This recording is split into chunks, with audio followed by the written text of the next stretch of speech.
with all the challenges that came with COVID, in terms of what we did as a people, I think there's been some quality of, the good part of us as Ghanaians had come back, but there's also the bad parts as well. And I think we definitely need to commend our health workers because that experience that you took home every day. Because when it hits me, I said to myself, Edem, Bubune, Numelio, what have I put them to? Then the people in my office, what have and so if they on a constant basis have to be taking this back and they still come back to work, we all need to be grateful for what it is, that we it was an aha moment for the world, and for all of us, and I'm sure personally we've all had our stories really to tell. And for me, another thing and I think it's something we need to sustain was the Ghana Health Service. I've been saying that one of the challenges we have in our country, the failures in our country is because of professionals. But for once, the Ghana Health Service stood up and, Titus, you did great. They said it as it ought to be. They challenged the state officials. The Ghana Medical Association. They challenged but then there were times when they had to collaborate with them. They did the collaboration. They worked together, and so that whole collaboration and the way we as professionals need to work according to our ethics, work according to what we know. Even when people disagree, they are disagreed on the basis of the science. They disagreed on the basis of their conviction. I think that is something that we really need to bring forward. Unfortunately, you see a lot of our professional associations have become very partisan and divided along party lines. All our associations. Exactly. And I it's one of the things that I was hoping that, we would be able to take out of COVID. The way the Ghana Medical Health Association handled this were tough pushback, but we're accommodating and collaborative. We need that back into into our country. Well, they've done well. Another friend joins us via Zoom. Let's say good morning to Professor Akosi Adomako Ampofo. She's a professor of African Studies at the Institute of African Studies at the University of Ghana. She's also president of the African Studies Association of Africa. Prof, it's very nice to see you. Good morning. I think you might have to unmute that so we can hear you. We can see you clearly, but good morning. There you are. Good morning to you, morning. Prof. Thank you so much for having me. And let me not say what others say. Good morning to your discerning listeners.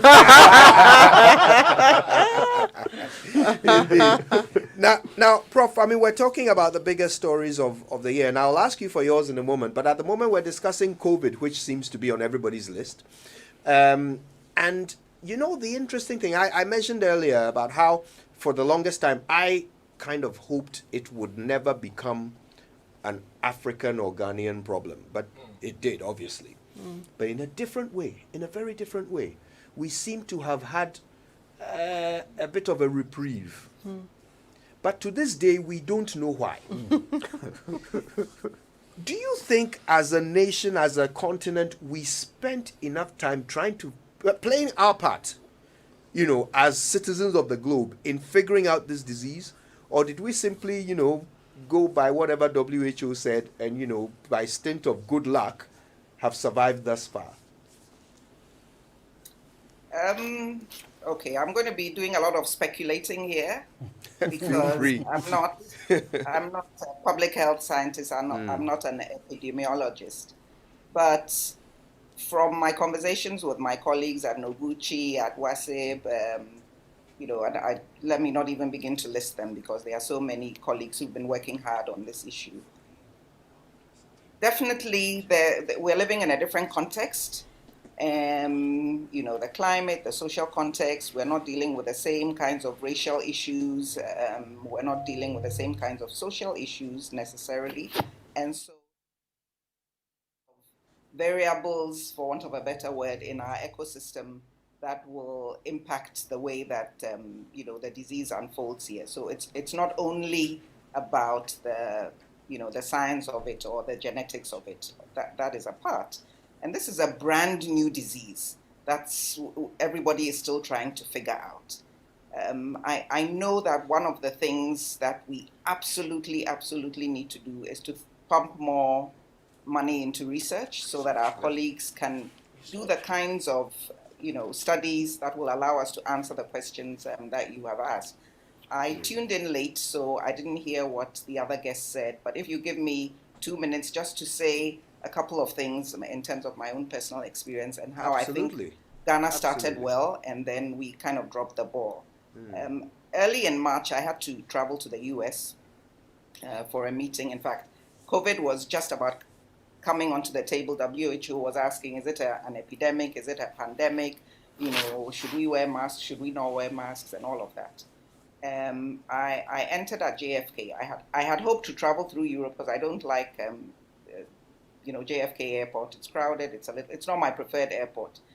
And when I got in there were very few people wearing masks. We were, together in the immigration line like sardines, the usual in a very big airport in the world.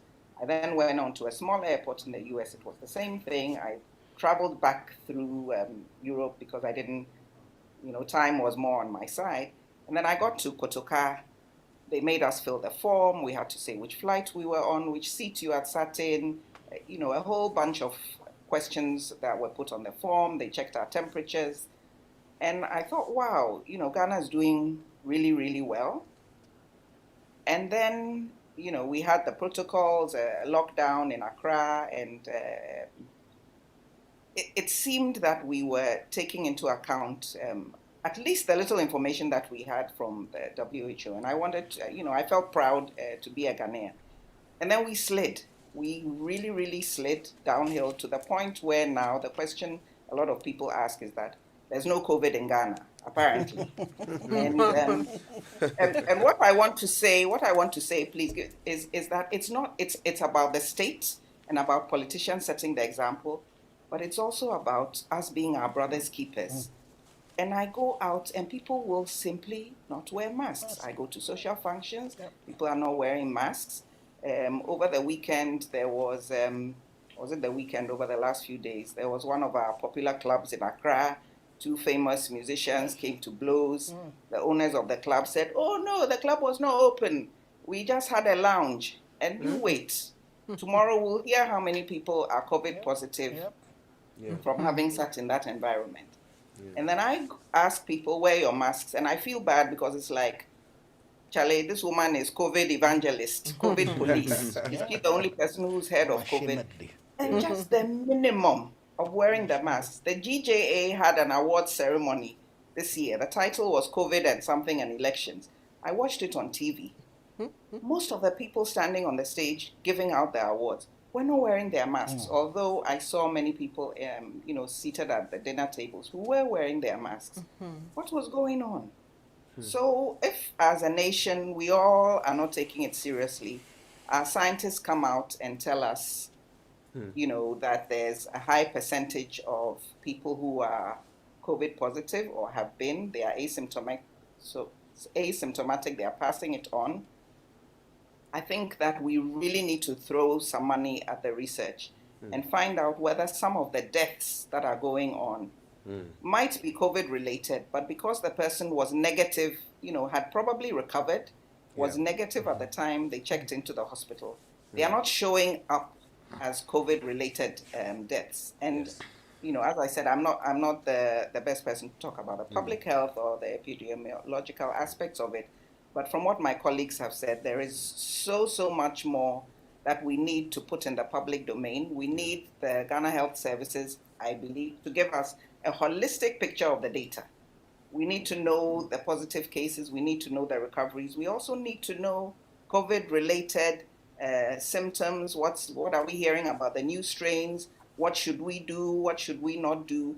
And we need to be getting the same message from everybody. So, for example, people go to Noguchi to test. Noguchi is not a hospital. If you walk into Noguchi to go and do a COVID test and you are positive, they'll give you your results and you'll go away. Who's going to manage your health after that? And somebody should have been telling us that if you want to do a COVID test and you're positive, you need to do this through a referral system, through a licensed medical authority, so somebody can manage you and make sure that you're following the protocol. So I've tried to squeeze in a lot of my views here. You've squeezed in quite a lot there, a lot to think about. Thank you so much for that. And, I like the perspective that she brings, Prof brings to the conversation about everybody having a responsibility at all levels of this. And that's the question I was going to ask Golda. I don't know why I decided I'd ask you this. Ask away. But you know how our president was quoted by the international press, and praised for being an exemplary leader when it came to managing, the pandemic in Ghana. Yes. With good reason. Yes. He said all the right things. And we say here that leadership is cause and everything is effect. So if the leadership was that good, why do we have people violating the protocols, pretending the thing doesn't exist, not wearing masks, attending funerals, just basically being so reckless when leadership seems to have got it right? I think it's a microcosm of the entire space that we live in. Leadership is detached from the things that should make it work. That's my personal opinion. I think we've grown used to declaring and putting decisions out, and then expecting that somehow it will filter or trickle down into action. We've grown too complacent with simply putting that command out and not putting structures in place. So I believe he had good intentions. I believe he was anxious. But once he puts the word out, who is going to track it? Who is going to make it work? Who is responsible at every point in time? That wasn't existent. So I believe that was a major cause of it. And of course, we're also going into the political space. There's absolutely no way that they would have curbed everything and forsaken, the political campaigns. There's absolutely no way, and there were too many things at play for them to be effective at actually implementing the things that they declared. So you think there's just a natural detachment between leadership and the people? So even when we have great leadership, and the it doesn't system trickle down to actually. the... I don't know if I can have a take of that. But before we come to Kwame, I'll hear you, Dr. Beu. So I think that leadership did great. They are still doing great. But I think that the political season, and for all of us in health system, we keep saying that if the year 2020 was not an election year, we would have done how would have marvelously. handled COVID would have been totally different. We took a very good trajectory. People saw their leaders doing what they were asking them to do, and they were complying. When there was lockdown, people obeyed. When people were going out, they followed all the protocols. I think we let our guard down when the political tempo went up, and the people who were telling us to wear masks, who were telling us not to aggregate, who were telling us to observe social distancing, were themselves not obeying it. And so then people started questioning. I mean, if a political rally with 1,000, 3,000 people, no one wearing masks, cannot spread COVID, how then will you tell me that if I hold a church event in the open, it will cause COVID? Or go to the beach. And swim in the sea salt. Exactly. That disinfects everything. So I think the politics of it, and as she said, the question was, could it have been avoided? That's a very difficult question. I'm not sure anybody can answer. Could the politics have been done differently? I'm not too sure whether the politicians could have reached the people they want to reach through the online media and all of that. So I think, as far as I'm concerned, I think that is when we lost it a bit as far as our campaign is concerned, because then people saw a clear dichotomy between what we are preaching and what we are doing. And I think that's when we lost it. And I guess we are yet to see the after effects. Seriously. We are yet to see the after And I'm sure if we did the same level of testing we did before, the story would be different. So I want to come to Kwame with this. And look, when I go to the Ghana Health Service website right now, it still says, 54,771 confirmed cases.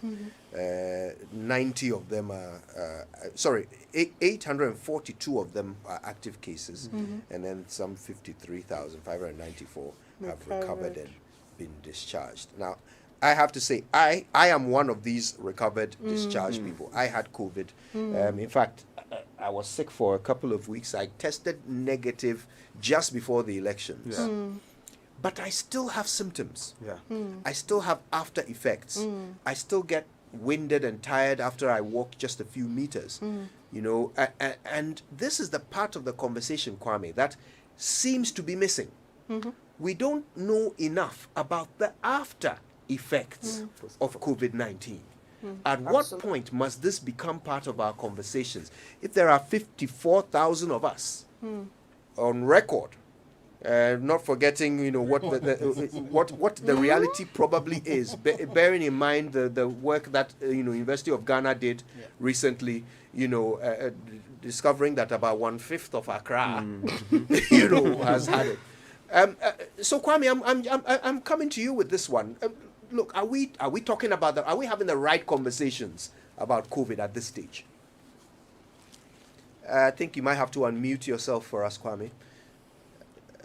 Yes, could you thank? There you are. I think all through this conversation around COVID, one thing I've been going on a tangent on is the risk communication. And I have constantly talked about how I don't think our risk communication is going well. And it goes back a long way. While I was listening, I remember Golda saying that as far back as January, when she was leaving KCCR at the beginning of the year, this was just starting. But Golda forgets that I was in Ghana at that time, and I met with her numerous times. We had conversations about COVID. And Golda used to tease me that, Kwame, you're getting paranoid.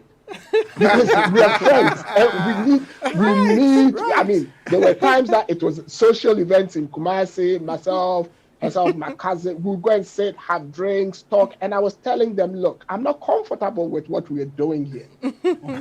When go there, they say, oh, Kwame, as for you, you're too much of a fiero. You're always trying to bring your biological science into the picture and all that. And then beat your chest and do. Yes, and the day before I left Ghana, she came to see me at my hotel in Accra as well, and we were together, just the two of us. From the morning, she got there about 8 till about 12, 1 o'clock, and we're having conversations, all through politics and everything. And I was like, my sister, this thing bothers me. And she was like, well, you said you're going, when would you be back? And I said, I'm supposed to be back in March, but I doubt I would. That was a tacit acceptance that I knew the thing was going to blow up. It wasn't because of the numbers or anything, but it was because of the gesturing that was going on in the WHO, whether they should declare it as a pandemic, whether they should, it had gotten to, because for you to determine a pandemic, 3 things had to happen. The first thing was that it had to be an infectious disease. The second thing was that it had to show that it had significant ability to spread. And the third was significant ability to kill. The virus had demonstrated 2, significant ability to kill and significant that it was an infectious disease. At that time, it hadn't shown significant ability to spread across the globe like it's done now. But it was giving waves. It was already appearing in Europe and stuff like that. At that time, we got our risk communication really, really twisted, simply because, like Kojo said, we all felt, oh, yeah, it's not going to come here. It's on by your crew. And we went on that tangent for a long time. Even when our first case came to Kotoka, people then went on the next tangent and said, didn't we say it? It would take the people, the middle classes, to travel abroad and bring it into this country. Then we got into the point where the numbers were picking up. And when we got to about 300, 400, we went into a partial lockdown. And then the realities of not being able to lock down in Ghana because of our social dynamics and our employment structure, and the fact that people might probably suffer more from not being able to work than they would from the virus. We opened up. And then the numbers started going up. Then something happened around our risk communication, which was because at the beginning, the WHO didn't actually know what was going on. They said you had to test negative before you were taken off the active case list. Then the WHO realized that after 10 days, you're actually not infectious, latest 14 days. So we changed our discharge protocol, and suddenly our active case count dropped. And then that affected our risk communication, because then people started saying, oh, didn't we say it? It's not that bad. Even if you get it, 80% of the people are getting it. That affected our ability, because then I came on a number of programs with Kojo, Winston, and on Newsfile, and I said, the data I'm seeing on long COVID, at that time it wasn't called long COVID, it was called post-COVID. And the fact that even with people who were mildly symptomatic, they were seeing considerable fibrosis around the lungs and other things, and they were seeing clotting irregularities, they were seeing diabetes manifesting. I was getting concerned that, yes, COVID wasn't killing us, unfortunately so, but it would leave us with a public health hangover that we would struggle to deal with, knowing the sort of health system we have. And Kojo, to be honest with you, you are not the first person, Titus might say, that I've heard who is demonstrating these hangover effects. A lot of people are suffering quietly. And that is why we need to bring this sort of communication back onto the table. I have a question for Kwame. Because like Titus said, we are not testing enough. If we start testing enough, we probably might see a lot more. But people are thinking, well, if I get it and I lose my taste and I lose my smell and I get better, that's it. That's the end of it. I've seen the worst of it. The reality is that's not it. And that is not seeing the worst of it. Wow. Yeah. Golda has a question for you, Kwame. Yes. My brother. So scientific question. Dr. John Amuisi and Dr. Anthony Ewa, two amazing doctors, researchers at KCCR. Every time I converse with them, one of their core questions is, when will government dedicate a fund for research? What Dr. Amuisi usually will call socio-epidemiologic and clinical trials. Yes. Titus, you know what he means. Exactly. I don't, right? So out of this whole COVID donations that the country got, I honestly don't know what the total of the donations are. Would you find it, Kwame, wise that maybe some of you could begin something to get government to actually set up a fund for sustainable research on this? Because otherwise we're just talking. I think, yes, this is a very difficult question, especially when you're putting it to me. I was wondering why she picked you, but well, yeah, considering rather you than me. Knowing me, I left the research environment of Ghana and retreated to the UK. Why I did that, but I wouldn't say that on this program. It's another story for another day. But the truth of the matter is, without research, we wouldn't answer a number of fundamental questions. Right. The first one is, what's the level of exposure in Ghana, the prevalence rate? We've talked about the research that came that there was a prevalence rate of about 20% in Accra, but when you went into markets and other things, it was more of 27 to 30%, and then in the malls, it was less, between 9 and 15% and stuff like that. We don't know what our prevalence rate is.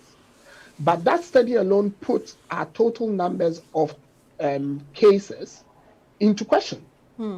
Because a lot of it showed clearly that our positivity cumulative of around 10% is not a true picture. One. The second thing is, it wouldn't give us answers into why things like, Africa and Ghana, for that matter, is not getting very unwell, even though we're getting infected.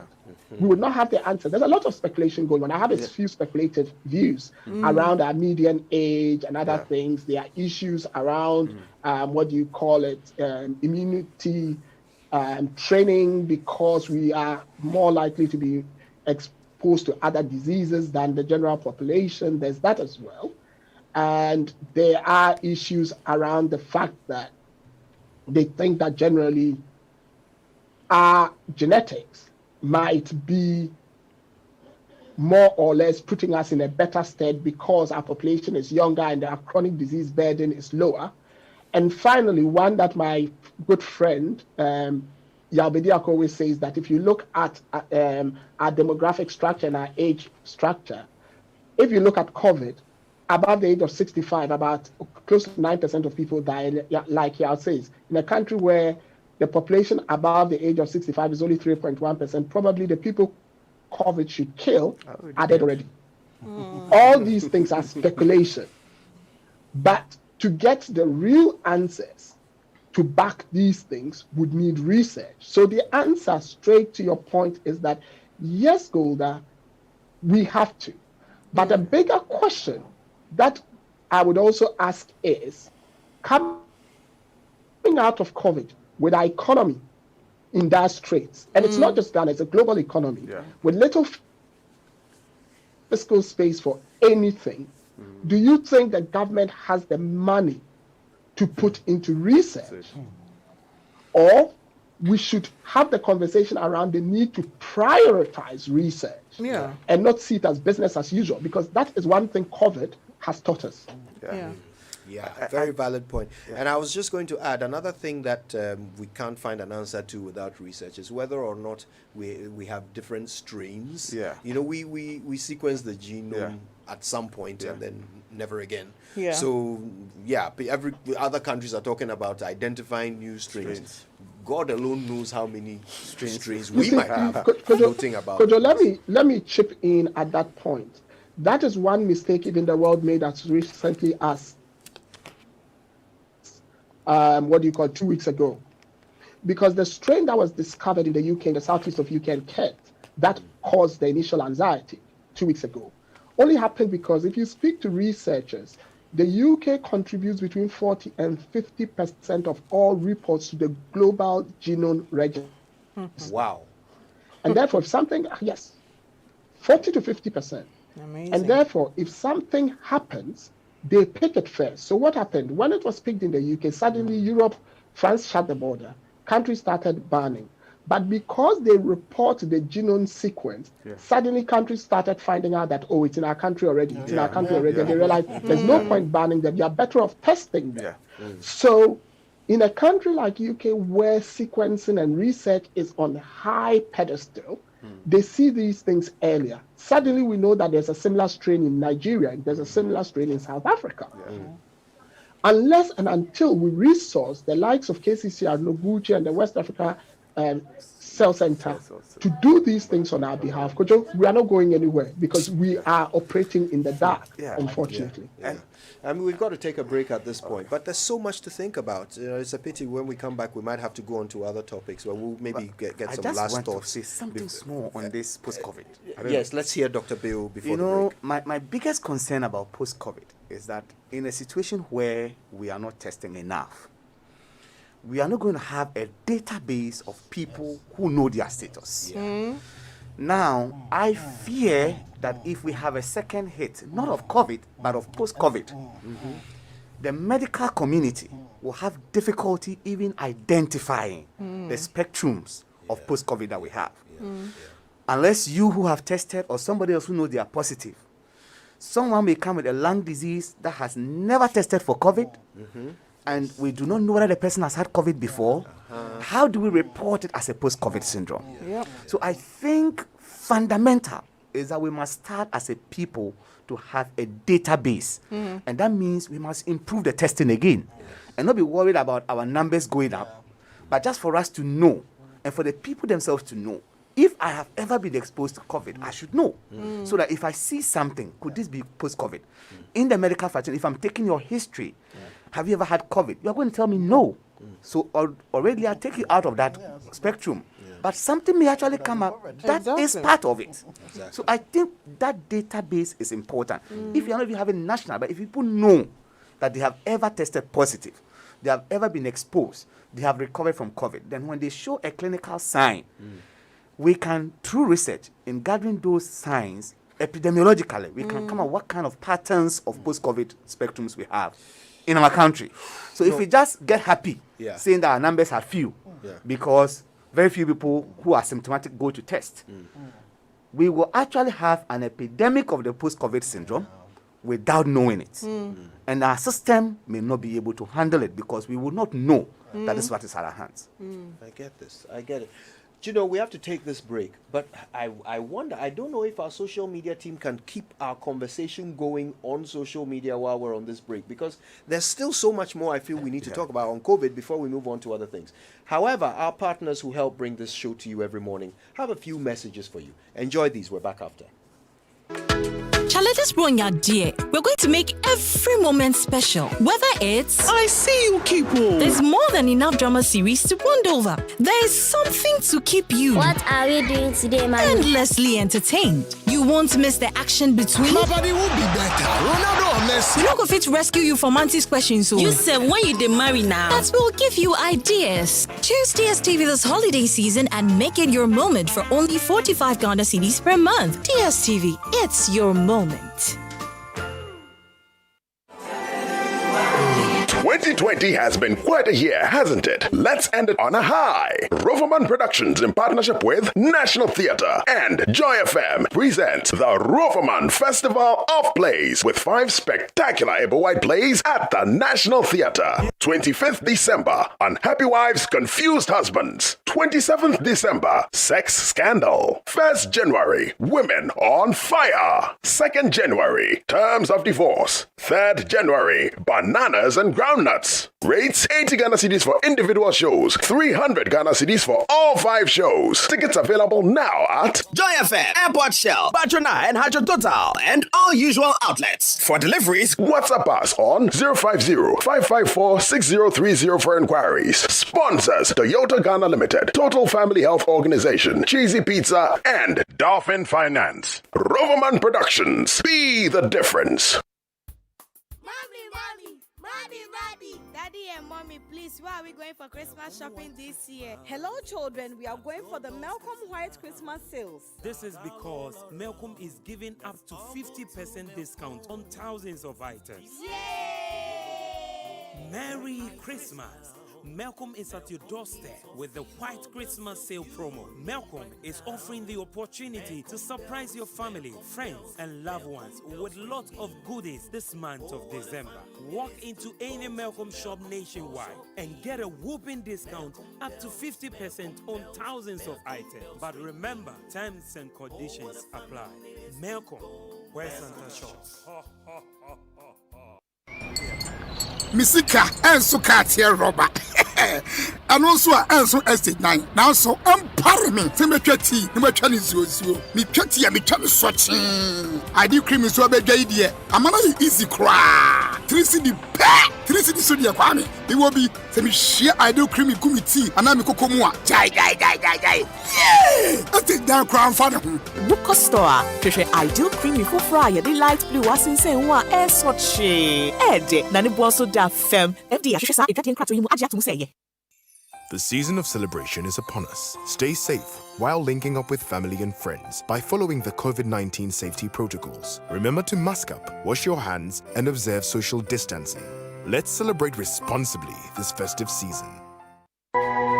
Same great bang. Because the greatest things are born from the smallest of thoughts. Just as your seeds in a rich soil grow to become trees that bear fruits, the Agricultural Development Bank, ADB, helps you sow, invest, nurture, and grow your personal and business plans by serving you with years of banking ingenuity and experience in agribusiness, corporate and commercial banking, consumer finance, e-banking, and many more through our network branches across the country. Whatever the culture, whatever the dream, we grow with you. Call us today on 0302-210-210 or visit www.agricbank.com. ADB, truly agric and more. As As always, Christmas starts at the tree. Time for family, community, and celebration. Look out for the Spar Tree, where you'll find up to 40% discount on several products like 2 kg Spar rice, parboiled at 11.99 Ghana cedis, 5 kg Lily rice at 49.99 Ghana cedis, 1 liter fried or cooking oil at 10.99 Ghana cedis. Remember, terms and conditions apply. Spar, the best Christmas starts at the tree. Charlie, this year, dear. Everything no be the same idea. Require one time, I should face mask, cause health is wealth I hear. I know said the weathers are open, but can't be so complacent. Can't change nothing by hoping. Too many in a room, no sense. Telephone days, so shown more of the visiting. Mom for work to eat, so of course we social distancing. Every day washing hands over and over remixing. You might say I do the most, better be safe than sorry though. I don't mean to be preachy, but don't need to see me to reach me. Auntie, so for the man them. I just say I'm with my chichi. So much living to be done. No use to be living dumb. We four do them together. If you do and I don't, back to square one. It's up to us. Distance, mask on, right on. It's up to us. By June, next year, all gone. It's up to us. Charlie, this Bronya dear, we're going to make every moment special. Whether it's I see you, Kipo. There's more than enough drama series to bond over. There is something to keep you. What are we doing today, man? Endlessly entertained. You won't miss the action between. Nobody will be better. Ronaldo or Messi. We're not going to rescue you from Auntie's questions. So You said when you marry now. that will give you ideas. Choose DSTV this holiday season and make it your moment for only 45 Ghana cedis per month. DSTV, it's your moment. What would you do if you have the choice to do anything in life?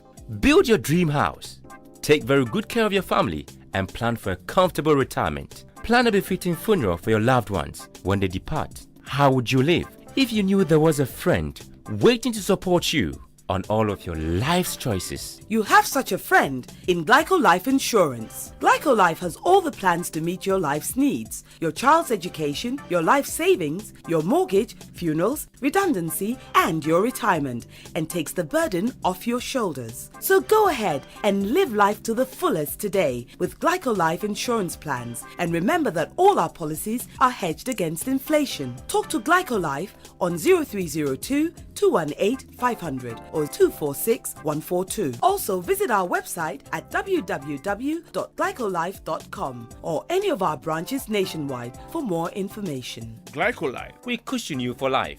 Glyco, we cushion you for life.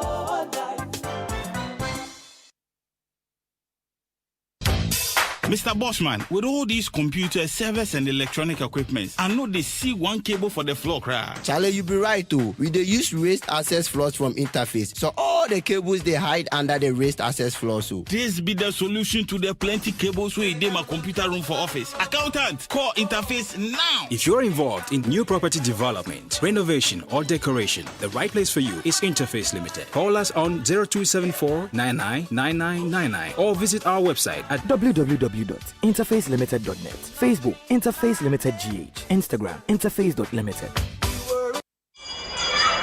It's learning time.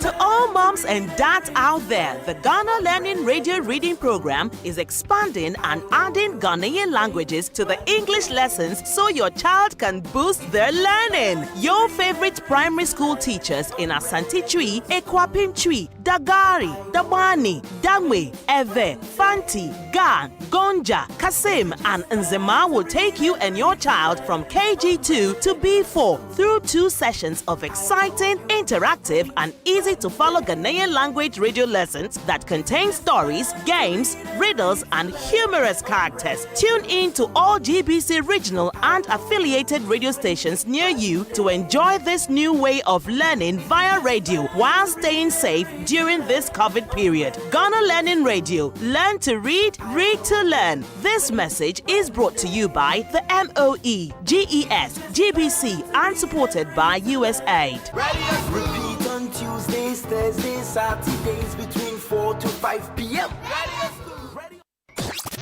We lead, others follow. This is Joy 99.7 FM.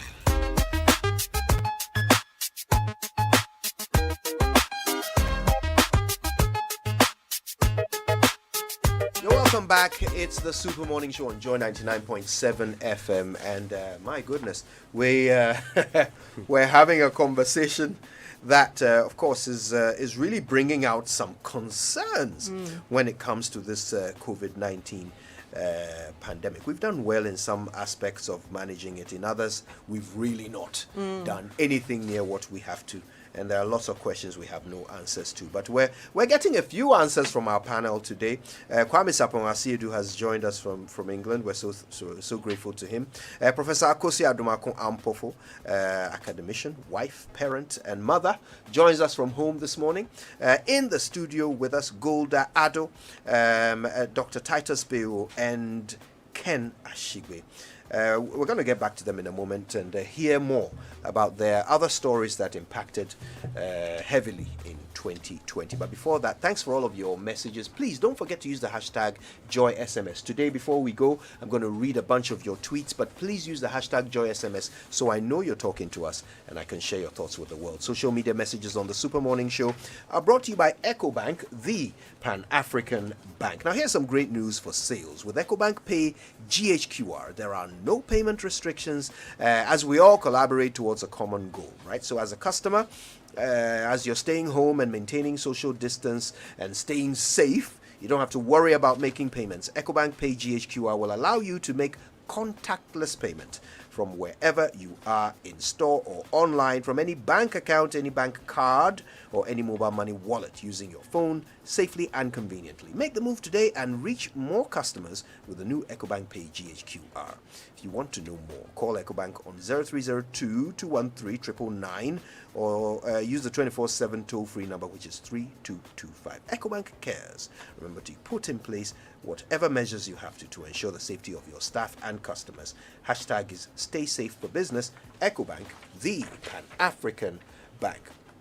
Now here's some great news. You can get 50 gig of data for free whenever you buy a Surfline device at any Surfline shop or retail outlet today. Surfline, Ghana's premier 4G LTE network, puts the whole world in your hands. Now this 50 gig offer gives you enough data to power your digital lifestyle and do all the things you love to do. And of course, whether it's internet for your family, your school, your office, or yourself, Ghana's only true 4G network has got you covered with this 50 gig offer. Walk into any of their shops or retail outlets in Accra, Tema, and Takrady to buy a device and redeem 50 gig of internet instantly for free. Surfline, it's about time. So the Joy Business Minute is usually brought to you by Consolidated Bank Ghana, CBG. We stand with you, and regular service will resume next week, I'm told, on the Joy Business Minute. Now you can now pay your customs duty and all other GRA payments at any CBG branch across the nation. You can also dial *222# to pay your customs duty, GRA taxes, EPA, Ghana Standards Authority, Food and Drugs Authority levies, and levies for all other government services. So go to ghana.gov.gh to fill your forms and generate your invoice. You want to know more? Call 0302-216-000. CBG, we stand with you. Now, you know, carrying cash is so last season. The new best season is paying with your card, whether making payments from a POS machine or online. So get the quick assist using your contactless ABSA vertical cards and get great discounts from their partners. It's contactless. The contactless feature allows you to pay with a tap on the POS machine, making it even safer this COVID-19 period. So you get to enjoy up to 40% discount when you pay with a card at an ABSA partner. Get the card assist from ABSA and get things done. That's Africanacity. That's ABSA. ABSA, the official bank partner of the Premier League. Visit absa.com.gh. Terms and conditions apply. Please follow all COVID-19 protocols this festive period. All right, Ken, I think I'm going to start with you. Okay. Well, so I think the two other issues was the former president's death and then the whole Galamsey thing. Because somebody's going to do elections, let me deal with President Rollins, you know. So it's, this is somebody, for me, who grew up young when the June 4th, revolution came up, when the May, his first coup came up, lived under the AFRC, lived under PNDC. He's represented somebody who was larger than life, and I looked at him. I never thought, it's almost as if he was larger than life. And death could not lay its icy hands on him. But it's just told all of us that we need to realize the fact that we're dispensable. There's a time that we will come into this world, and there's a time that we will live. And we'll leave and go. And so his death should teach all of us that, and I think at some point he became almost apolitical. So even the party that he founded himself, he had moved a bit on, but still was in there.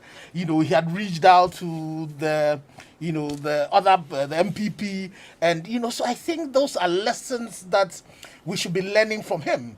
And like him or not, his whole thing about probity and accountability are things that I'm hoping that we can take some good lessons from as a country. And this whole divisiveness should stop. And so I am a bit pained that we're still, even in his death, we're having issues with how he's going to be buried and this, people pulling up, each other apart.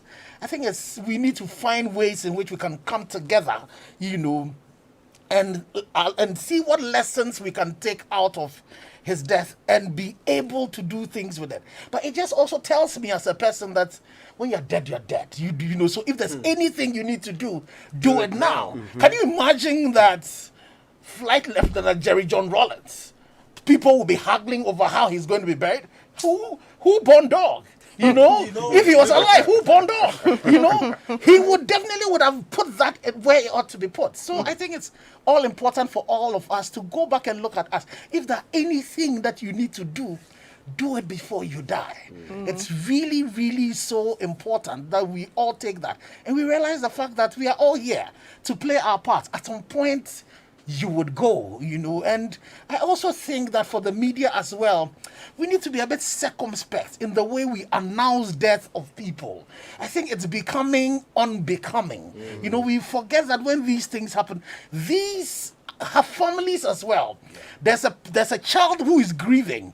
There's a wife that's grieving. There's an auntie that is, the people who might not have heard it. And it's for a reason that as Africans, as Ghanaians, we have a way in which we announce these things. I'm sure people who would have died because of the way this announcement have been made, we don't even know. So I urge us, the media, that we need to be a bit circumspect. That when these things happen, let's allow, people have to grieve.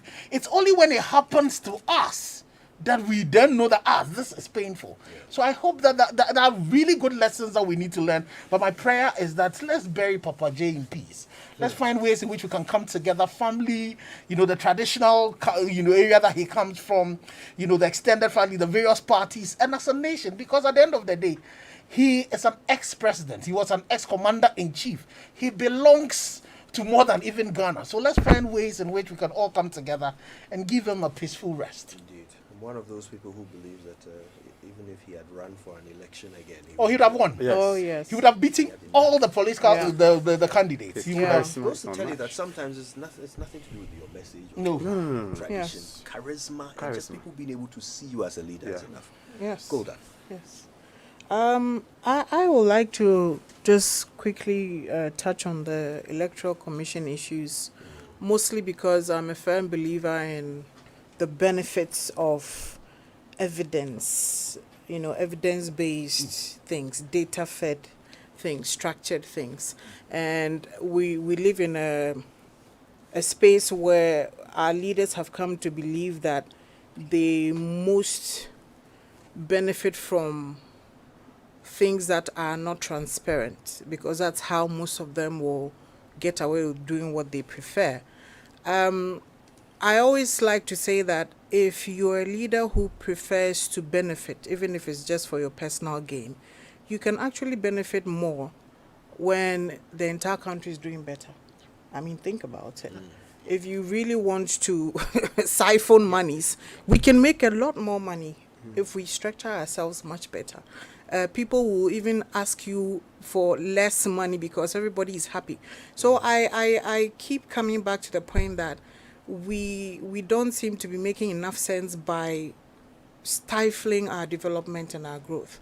And the Electoral Commission is a symbol of what I felt is part of this whole situation, because from the very beginning I was paying close attention to the processes.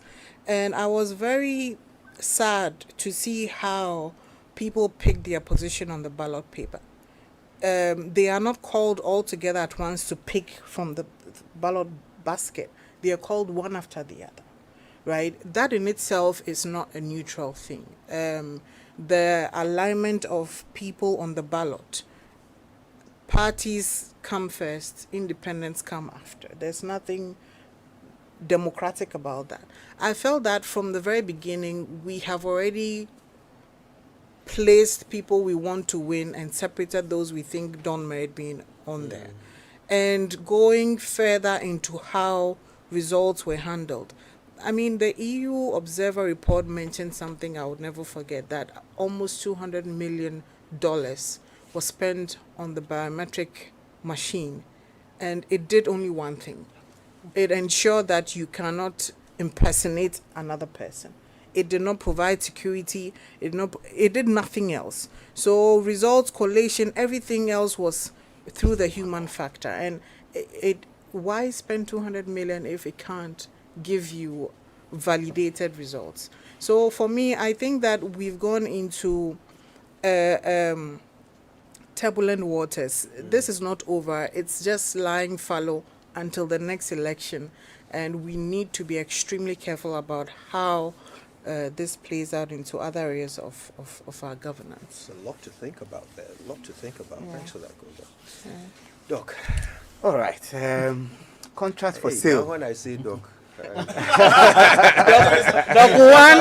Yeah. And there's another one. There's another one on all of them on Zoom as well. Okay, so I think mine was contract for sale, Mhm. and I think in the course of this year, Joy FM did a lot of investigative pieces, a lot of things. Why contract for sale stuck to me as somebody who works in the public sector is just that I don't know if people think about the effects of what they do. And I will just talk from the health perspective. You see, you may be a business person, you may be dealing with this contract, you may be doing all of that, but just think about the end effects. Ken mentioned that life is final. I mean, if you lose it, that's it. There's nothing you can do. And we sometimes we suffer the consequence of it in the health sector. And I think it's in all sectors where what you need to work is not what you are given to work with because of all sort of procurement issues. Something is supplied to your hospital, you go across the street, and if we are buying it with money, the price difference is like tenfold. Then you ask yourself, what is happening? So it was that expose that made me realize what is happening in our public procurement system. A vehicle meant to cure corruption appeared to be the one fueling it. So then I asked myself, as a nation, can we ever have a solution to this? I am not sure. I don't know. But it really, really, really got to me. I'm happy some actions were taken. I read that the ex-CEO was banned from holding public office, or recommended to be banned from holding public office for 5 years or something. 5 years. Yeah, which is just one electoral cycle. But he's kept all his money. All his money. It's just one electoral cycle. So I hope that more can be done.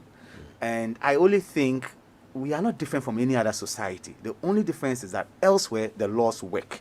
And they serve as deterrent for people. That if you do something bad, you saw how someone was punished, you would also be punished. But in a system where people do this and get away, then we are killing ourselves slowly. So anybody who is doing this, even if you won't be caught, just think about one thing. That somebody somewhere is going to suffer because of your effect. It may be a bad road that will lead to death. It may be a wrong medication that will lead to death. It may be something else that will lead to death. And death is finality. You will not have an opportunity to make amends. So let's think about it. I would wrap up with one word on the positive of COVID. I know we've spoken about COVID, but one thing COVID has taught me personally is that I discovered my children. And I think that we should all in the midst of everything, think about what are the positives the of gains, COVID. The gains I actually got closer to my children, and I got to know who they were, and they got to know who I am.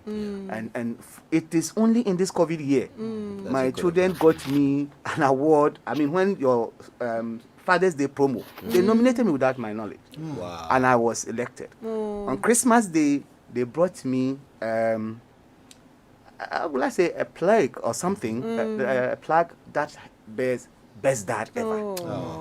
And I was like, really? So I think that in everything, there are some positives. Yes. Let's look at the positives.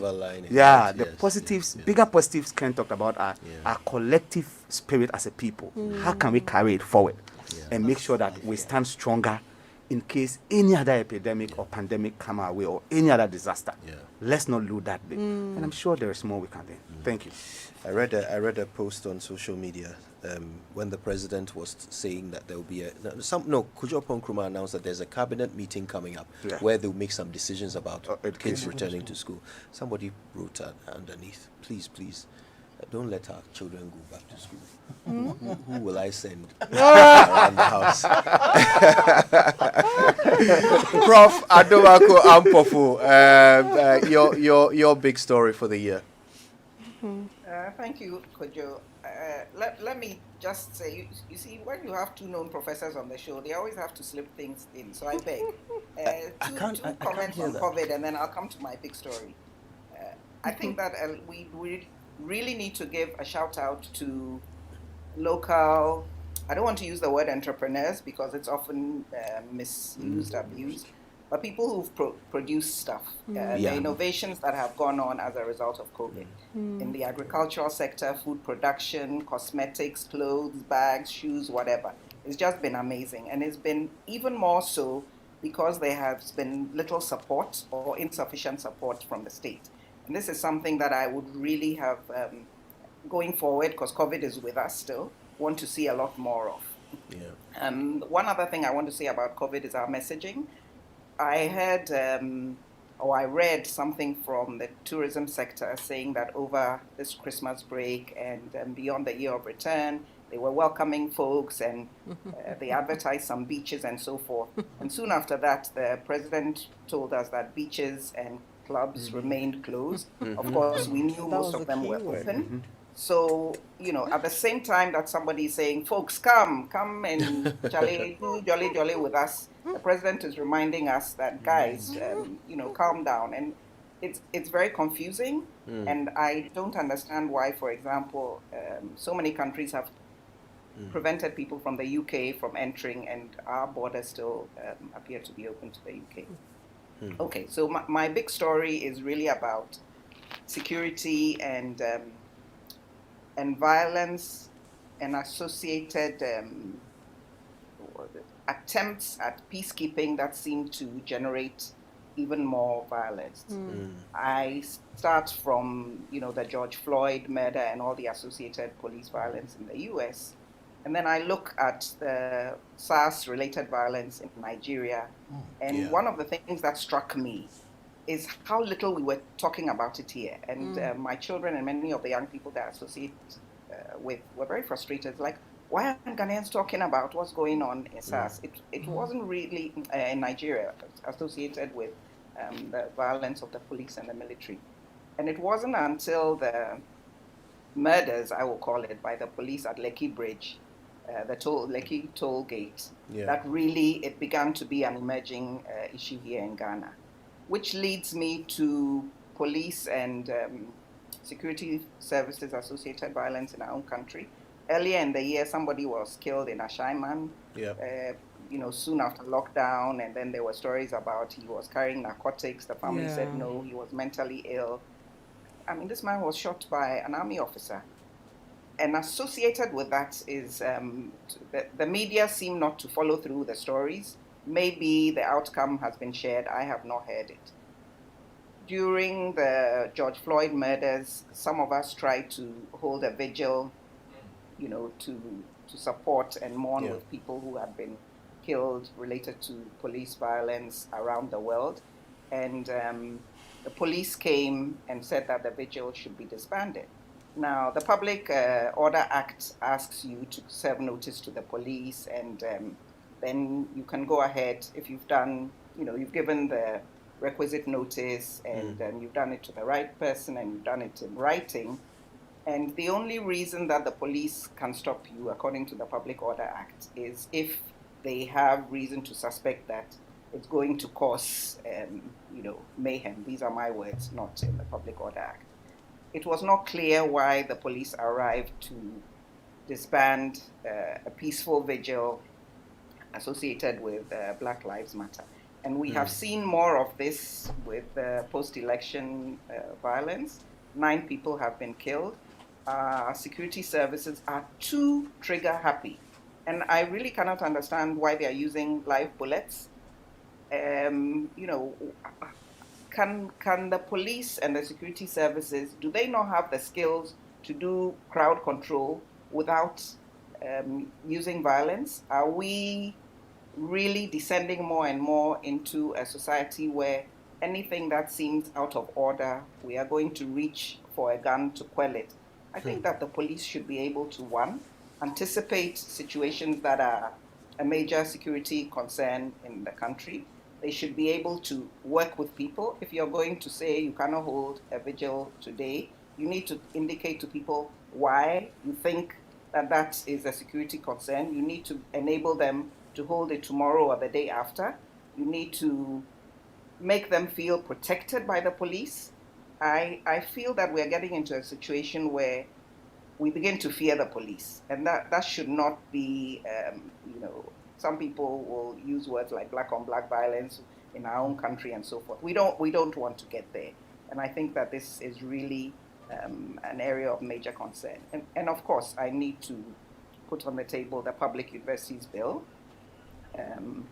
As somebody in the academy, I was part of UTAG Legon that were not happy with the lack of consultation and, of course, the content of the bill that we felt was unnecessary. Yeah. And I think that if we want to look at higher education or even education generally in the country, we should have a national conversation. Parents should be interested in what's going on. Students should be interested. Workers in the university should be interested. Ghanaians should be interested, and to enhance that conversation, similarly to what I think Dr. Golder was saying, the more people who benefit from a system that is robust and strong, the better it is for our country. Restrictions and compliances that serve a small political, group, executive or people who are in power, ultimately does not serve the country well. And education, we know, is one of the key areas that can bring our country into a space where people have a higher quality of life. Excuse me, you do research that benefits us. We're talking about COVID. Most of the money that was used by our researchers, at the West African Center for Cell Biology and Infectious Pathogens at Noguchi, came from countries outside Ghana, bilateral research grants, multilateral research grants. We need to be funding and supporting that kind of thing. And if we do not allow education to be free, open, liberal, we are always going to be going around cup in hand, begging and taking the dregs that are coming from other societies. So as you can imagine, there's a whole lot more that I can say, but let me pause here. Thank you so much, Prof. Thanks for that. Now, just before Kwame ties a bow on it, there's some news coming in. Apparently, the demonstrations, the NDC demonstrations in Hohoe have turned violent. We were just talking about this. A rival group and some military men are clashing with the protesters as we speak. We will bring you more of this on Joy. Stay tuned for those details. Terrible. Yeah. Anyway, Kwame, your big story for the year. Am I right in guessing that it was Martin Amidu, or do you have a different one? No. I know someone who do Martin Amidu. Mine was what happened in Techiman South. and what it says about us. Not just what happened, but what it says about us. And I'll tie in a number of things. If you go on the Electoral Commission website now, you'd see the pink sheet from the Northern Region, the declaration. You'd see on that form, and I can share it, and Joy, you can go and check it, that there is a difference between the words and numbers declared for some of the political parties. So, for example, I'll read you one. Nana Addo Dankwa Akufo-Addo had 409,962. In words, they've written 499,962. Whoa. This has been signed by the Electoral Commission officials, the NDC, and the NPP.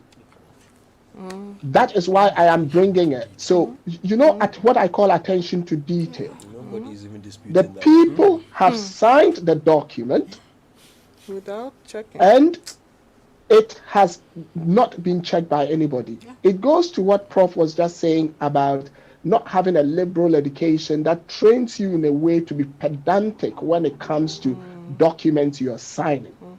The assumption I'm sure they've all made is that we counted, this was the number we got, we're all happy with the collation, so we would sign. The reality of the matter is the person who was writing it in words has got it totally wrong. So bring it to Techiman. And here you have a situation whereby political parties have sent agents to polling stations. They've counted at polling stations. We hear there were issues with about 5 polling stations that are resolved. They all independently have their numbers. Adding it up to declare who got more becomes a challenge. What does it say about us? It goes back to our inability to be honest with the outcomes of every process we get ourselves involved in, and the fact that we only accept the outcome, whether it is fraudulent or legitimate, if it favors us. That cannot speak well for our society. It makes us a society that dwells in recklessness and wrongdoing as long as it makes us the victors. It doesn't augur well for our democracy, and I am surprised that as a people, where we know that the regulations clearly say that after the election, and whether there's collation and declaration, the summary results should be posted at the collation center. And the Electoral Commission, which is an official institution of the state, hasn't done it. And today is the 29th. We are 3 weeks and a few days from the election, 3 weeks and a day for the election. And none of us is saying, hold on, the Electoral Commission is in breach of their own CI.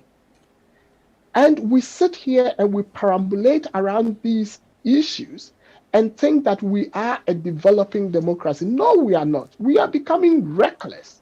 And if we don't correct these things, it will go to what Golda was saying, that we'll get to a point whereby we just put these things on the back burner, and in 2024 it would come back. For some of us, these things have to be fixed. The recklessness from state institutions have to be corrected. They need to be called out, because if they aren't, then our political parties would follow the recklessness. And that was why I used the Northern Declaration sheet to point the level of recklessness that they engaged in when they signed that piece of paper. Because it could have led violence, we know that. The fact that the Electoral Commission then puts that on their website without even picking it up. Who's doing due diligence here? And that is my biggest story for the year. Wow. Well, I did say tie a bow on it. Well, it looks like you've tied a few knots around it as well. But that is a very serious observation that you've made there, Kwame, about the Northern Regional results. And certainly we need to pick that up and see that it's rectified one way or the other. Shocking. Well, you know what? I think just for the fact that you've given me some work to do, I'm going to give you a little bit of work to do in exchange, Kwame. 1 minute to touch on the Martin Amidu issue. Well, it also talked about our level of recklessness, didn't it? The Martin Amidu issue points to one fact and one fact alone, that we are in a society where unless you decide not to step on toes, you should expect your ass to be gored. And that is exactly what's happened to Martin Amidu. That's exactly what's happening to Domelovo. And if as a country we don't realize that to fight corruption, people would have to step on toes, then we don't need a special prosecutor. And that's how I leave Martin Amidu's story. Thanks. Nicely done there. And thank you so much, Kwame Sapong Asiedu, and of course, Professor Akosua Adomako Ampofo. Thanks for your time with us. You've certainly elevated our conversation as you always do. We appreciate you for that. Our panel in the studio also, but we're going to get final thoughts from our panel in the studio before we say goodbye. But Prof, yes, apparently you have something you wanted to add, right? That Kwame's comment, provokes me to say, we have a tendency to look to leaders, and we think of leaders as very often as the politicians. This nation is going nowhere unless each of us decides to speak up. If we think that we need a special prosecutor to be the one to speak, and we will not open our mouths when things are going wrong in our corners, this country is going to the dogs. There's a tendency, a creeping tendency for a revisitation of a culture of silence. We expect certain people to speak up. When they face the bullets, we may commiserate with them privately and say, Charlie, sorry, you. But because they know and feel that as a society, you feel that people don't have your back. And, the more vulnerable you are, the less likely you are going to speak up. Yeah. It's not going to happen. We have to be each other's keepers. I shouldn't feel like I'm going to be prosecuted because I ask people to wear their masks. I keep saying that sometimes we behave as if, people wear the mask as if they are wearing a condom after they've had sex. It's like, what's the point? You finished spewing into my face, and then you put the mask on. How have you helped me?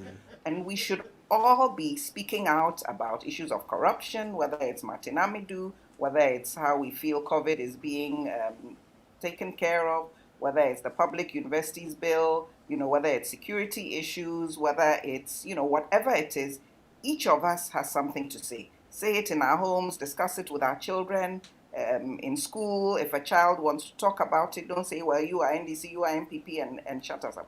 This is a national issue. If we do not all care about where our nation is going, and we think that the more privileged we are going to escape, we are living in our gated homes, that when things blow up, which God forbid they should not, that we will escape, then we're really, really living in a fool's paradise. And so this is just my plea, that each of us will not just sit at home and complain and comment and critique, but where you can, speak up and make a difference. Thank you. Thank you so much. Profound.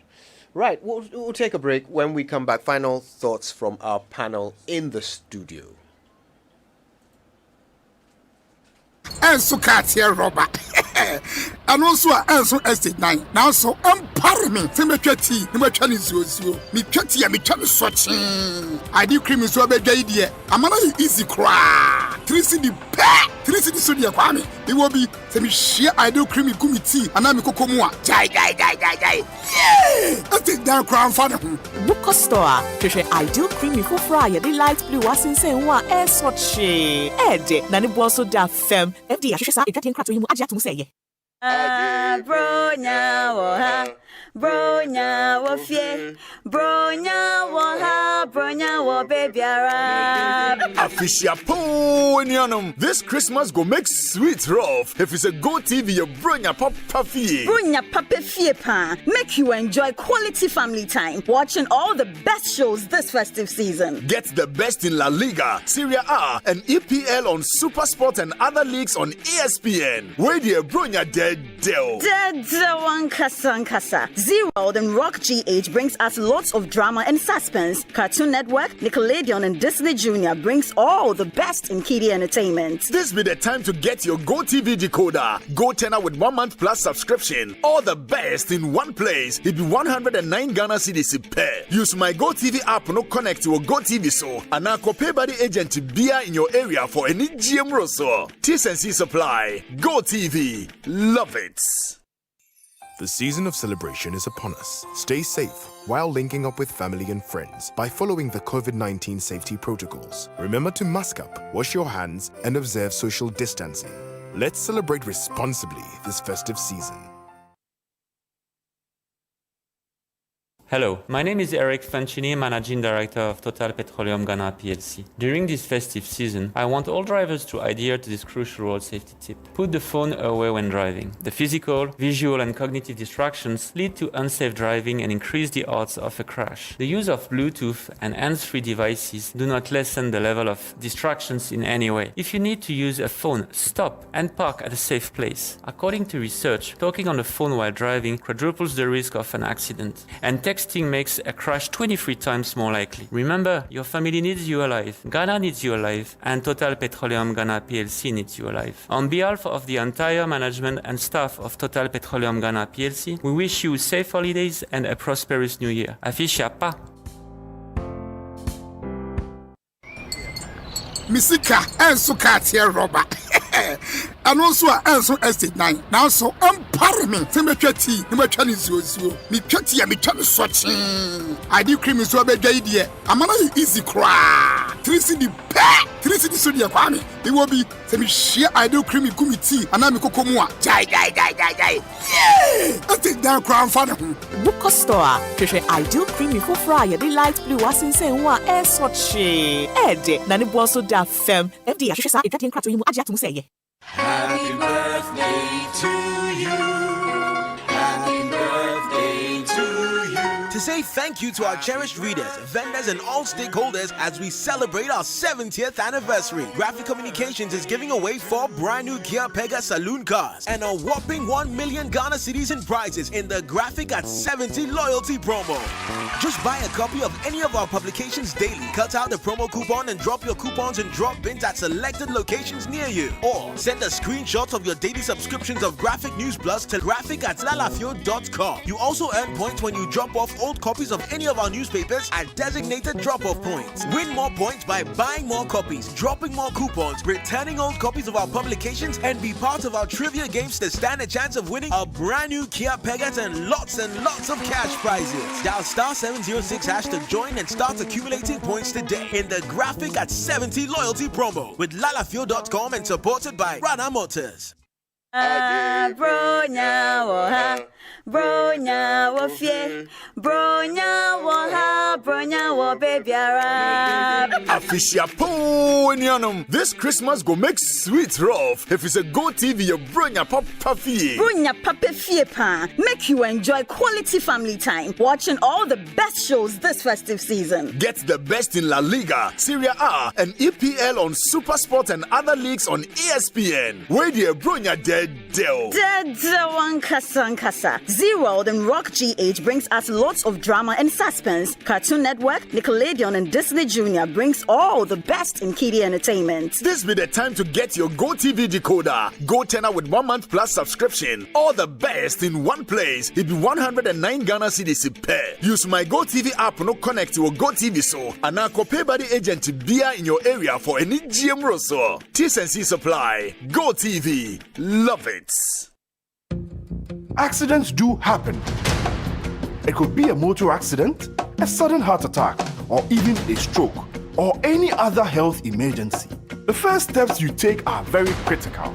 Should you be involved in or witness an accident, call 112 for the fastest ambulance response.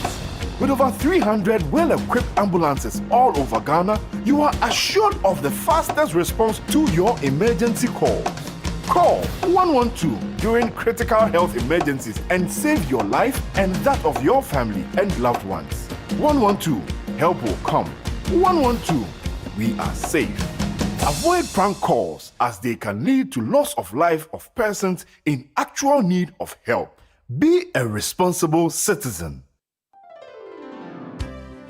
There are far too many motorcycle accidents in Ghana. People are dying every day because we don't obey the rules. As a rider, you must wear your helmet at all times. So must your pillion rider. No exceptions. And please listen to me carefully. The traffic lights apply to you too. Stop at the signal and stay alive. The National Road Safety Authority wants us all to look out for ourselves, protect each other, and arrive alive. Thank you. Your family needs you alive. Everyone needs you alive. Arrive alive. Joy wishes you a joyous Christmas. We lead, others follow. This is Joy 99.7 FM.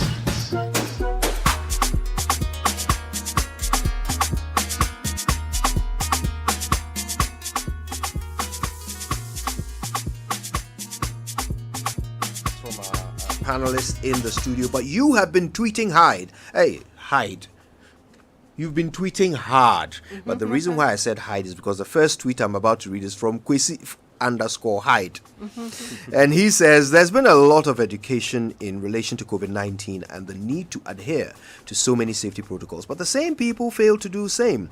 How can we obey when the lawmaker is the number one culprit? For most Ghanaians, COVID-19 is still a myth. We move. All right, this one is from @Osikenyi_. He says, stories indeed. Our parents heard 83 ECOM and we have COVID. Okay, our parents had 83 ECOM and we have COVID. I get you now, Osikenyi. All right, and then he continues, indeed, we have experienced, overcome, and learnt a lot in this season. @TJ63 says, in this country, Ghana, the more one decides to uphold and defend the good name of the country by exposing corrupt officials, the more party stooges threaten to take your life. We have a long way to go in fighting corruption.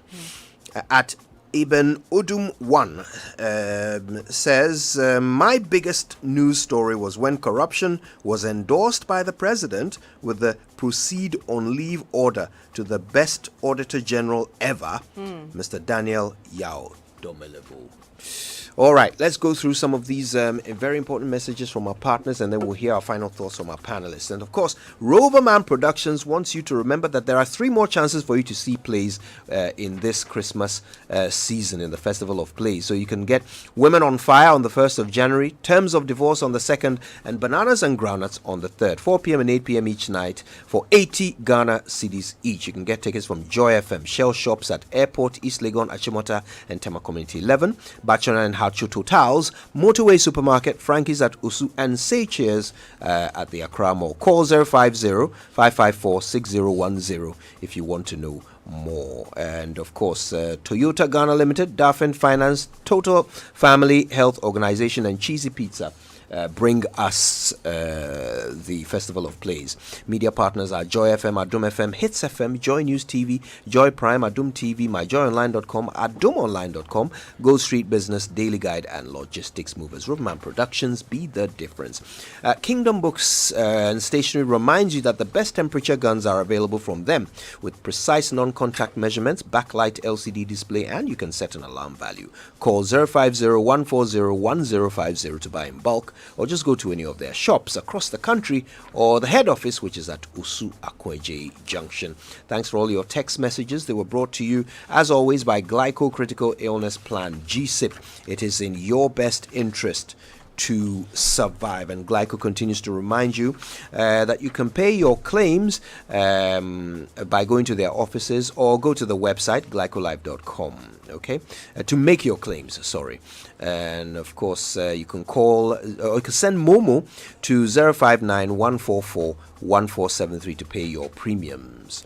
They care for your safety, so all offices are implementing the Ghana Health Service recommended COVID-19 protocols. Practice social distancing, keep safe, and trust Glycolife to cushion you for life. Now, do you send or receive money to and from other African countries? Then UBA Africash is what you need, okay? Every country that has UBA branches will be able to receive and remit your money instantly, as long as you do it with UBA Africash. If you want to know more, call the toll-free number 0800 833 833, or you can try 0302 634 060. Africash, fast and secure means of transferring money across Africa. UBA, Africa's global bank.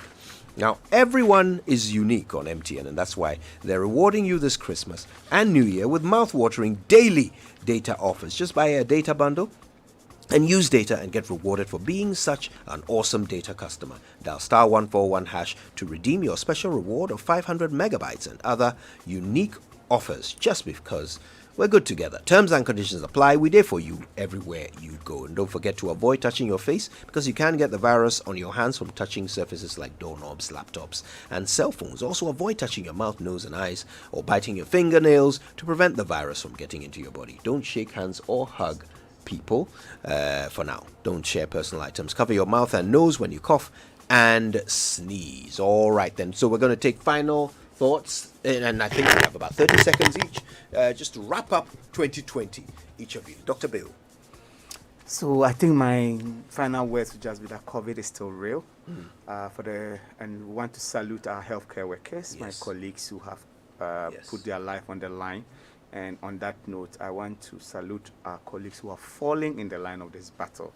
And my greatest regards to their family. We are with them in this time. And to the general public, protect us. Just protect us by obeying the simple protocols of wearing your masks, washing your hands, and observing social distancing. It's been a difficult year, but it will be better next year. Fingers crossed. Dr. Kenneth Ashigbe. Well, I think what I just want to quickly say is that first to journalists and to the media is that we cannot kowtow in this time to all the threats, the attacks that are coming. This is even the time to take the constitutional mandate that has been given to all of us to hold leadership to account of the people. And I also want to say to all of us, taking from Prof, that we all need to speak up. It is important as a country that we speak up when we see wrong being done.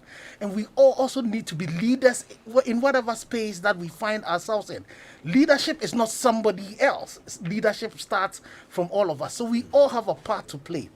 We actually have to be citizens and not spectators. So when things are not going right, we should speak up.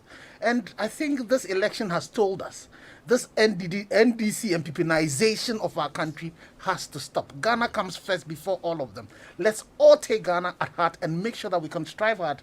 In 2021, we actually will cross over. Golda? Just to say that we've seen what we're capable of this year.